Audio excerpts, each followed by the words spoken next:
La première fonction qui va nous être utile lorsque, par exemple, on veut créer des vêtements, c'est déjà d'importer un avatar, puisque la plupart du temps, ce que l'on fait, c'est créer des vêtements sur des personnages en 3D. Et là, en l'occurrence, il y a une nouveauté qui va grandement nous faciliter la tâche. C'est cette nouveauté qui n'est pas en avant, c'est l'arrangement automatique des points de création. Donc je vais fermer cette fenêtre-là, et je vais importer un avatar. Donc je vous ai mis des fichiers de travail, il va vous suffire de les utiliser pour voir le fonctionnement de ces possibilités-là. Donc je fais fichier, importer. Là, j'ai deux types d'avatars que l'on va pouvoir utiliser, soit au format OBJ, donc format d'échange classique, soit au format FBX, le fameux format d'échange Autodesk qui peut fonctionner relativement bien puisqu'il importe par exemple des informations d'animation. Alors, je vais déjà commencer par un OBJ. Je clique sur OBJ, et ensuite je vais dans les fichiers de travail. Dans les fichiers de travail, vous avez un dossier fichier 3D, et à l'intérieur j'ai un alien, donc ça c'est une géométrie 3D relativement simple avec un rigging que j'ai fait dans 3ds Max il y a quelques temps, et vous avez ici aussi une brute, entre guillemets. Ça c'est un maillage qui a été exporté à partir de l'application Fuse CC d'Adobe. Donc, je vais commencer par l'alien, je fais ouvrir, et là, lorsque vous faites ouvrir un OBJ, donc le type d'ouverture, c'est ouvrir, classique. Ça peut être ajouté si par exemple il y a déjà des éléments qui sont à l'intérieur de votre scène Marvelous Designer. Et après, ce que je veux demander, c'est ici de le charger en tant qu'avatar. Et vous avez ici cette petite fonction qui est rajouter automatiquement les points d'arrangement. Donc c'est une fonction qui est spécifique de la version 8 de Marvelous Designer. Bien entendu, ici, vous pouvez aussi cocher pour que ça devienne un vêtement. Là, en l'occurrence, c'est un personnage, donc aucun intérêt. Ensuite, ici, vous avez les informations d'échelle. Je vous conseille de laisser en mise à l'échelle automatique, parce que sinon, si vous décochez cette option-là et que vous choisissez des dimensions, vous aurez probablement des soucis. Donc, en règle générale, on conseille d'être en centimètres. Ça permettra d'avoir un personnage à peu près à la bonne dimension, mais moi, j'utilise quasiment systématiquement la mise à l'échelle automatique. Là, pas d'autre chose à modifier, je fais juste OK, et donc il m'importe mon personnage. Donc là, il a une dimension qui a l'air tout à fait correcte, puisque là, la grille est dans une dimension normale. Maintenant, le but du jeu, c'est de vous montrer justement la création automatique des points d'arrangement.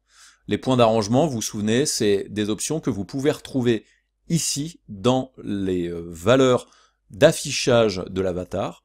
Donc là, ici, je peux choisir effectivement d'afficher l'avatar ou pas. Et là, ici, j'ai l'affichage des points d'arrangement. Donc regardez, si je clique dessus, effectivement, j'ai des points qui ont été mis en place. Le gros avantage de le faire de manière automatique, c'est que ça permet quand même de vous faire gagner quand même pas mal de temps sur la mise en place de vos vêtements. Ensuite, j'ai ici aussi la possibilité de montrer les bounding volumes. C'est ces fameux espèces de cercles, de cylindres qui vous permettent justement de faire en sorte que vos vêtements déjà se déforment en fonction de ce qui a été mis en place sur les arrangements. Donc ça fonctionne relativement bien. Donc là ici c'est avec cet alien qui est un petit peu bizarroïde quand même en termes de forme. Donc si ensuite vous avez des choses à modifier, vous pouvez le faire tout simplement en sélectionnant un élément.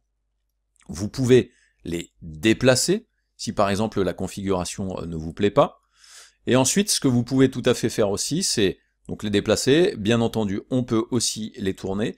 Et si par exemple les dimensions ne vous conviennent pas, je vous rappelle que vous pouvez aller dans Avatar, et vous avez ensuite l'éditeur d'Avatar qui va vous permettre de faire des modifications sur ces points d'arrangement. Donc je vais cliquer sur Avatar, et ici j'ai tout ce qui concerne l'arrangement, et j'ai la liste de tous les éléments que je peux arranger. Donc regardez, si je viens sélectionner un élément, il vient effectivement là tout de suite me le sélectionner directement dans la fenêtre, donc je peux bien entendu modifier les positions de ces éléments-là directement dans la fenêtre.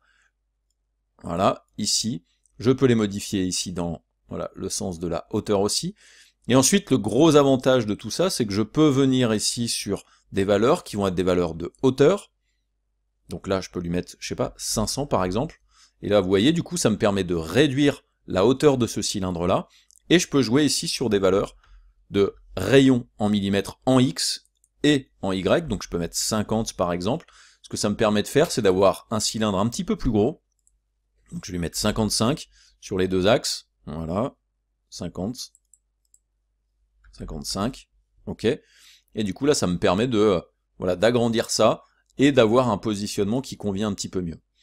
Typiquement, j'ai aussi cet élément-là qui est censé être la visualisation de l'épaule de mon personnage, donc c'est pas du tout positionné correctement, et le diamètre est relativement énorme, donc là je peux tout à fait décider par exemple de mettre un rayon un peu plus faible, je vais mettre 60 par exemple, et 60 ici, et là vous voyez en règle générale il a une tendance à tout de suite améliorer aussi la dimension de l'épaule opposée, ça permet d'avoir une certaine symétrie, ce qui est plutôt pratique.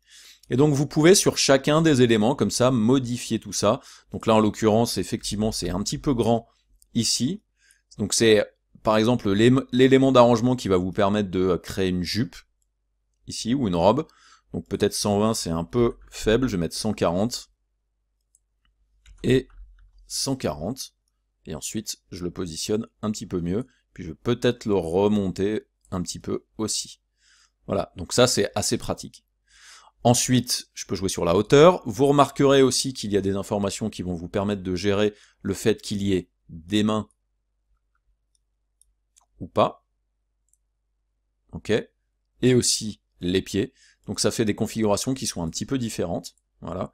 On voit qu'effectivement les éléments ici sont beaucoup plus petits.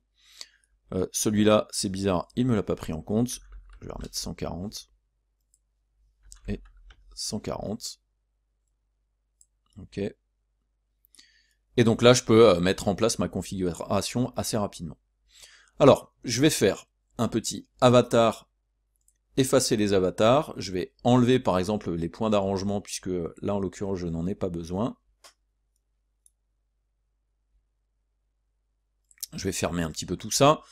Et on va faire un autre import. Donc je vais faire nouveau, par exemple. Je ne sauvegarde pas. Donc il se peut qu'effectivement, là ici, les points d'arrangement restent en place, c'est pas grave.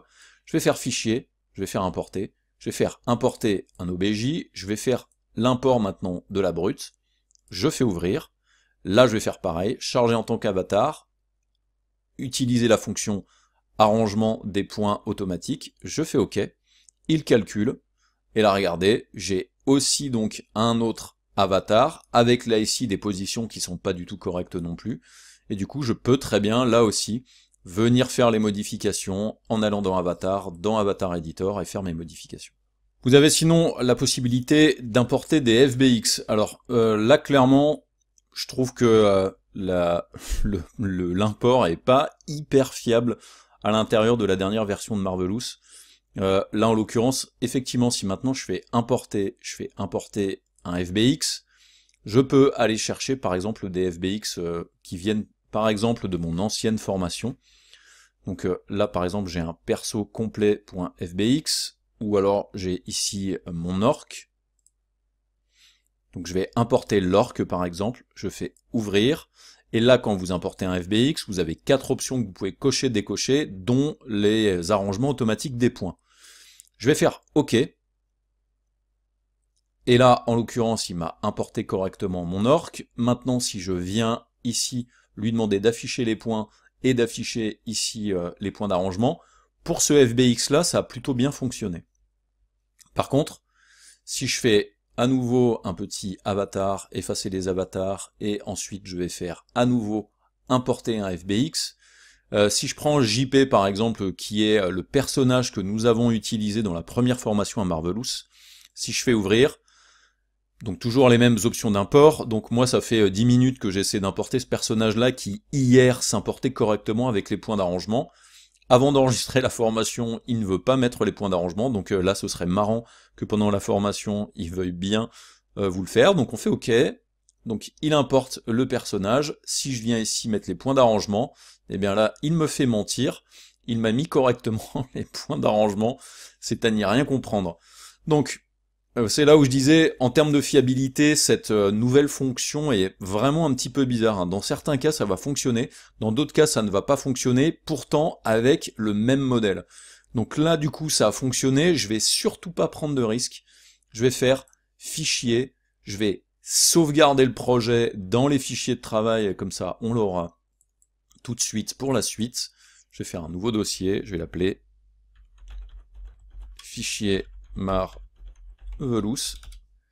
Je mets JP à l'intérieur, je fais enregistrer, et donc là, on a nos points d'arrangement qui sont plutôt pas mal mis en place sur le personnage, donc on va pouvoir commencer justement la création d'un nouveau vêtement. A tout de suite pour la suite.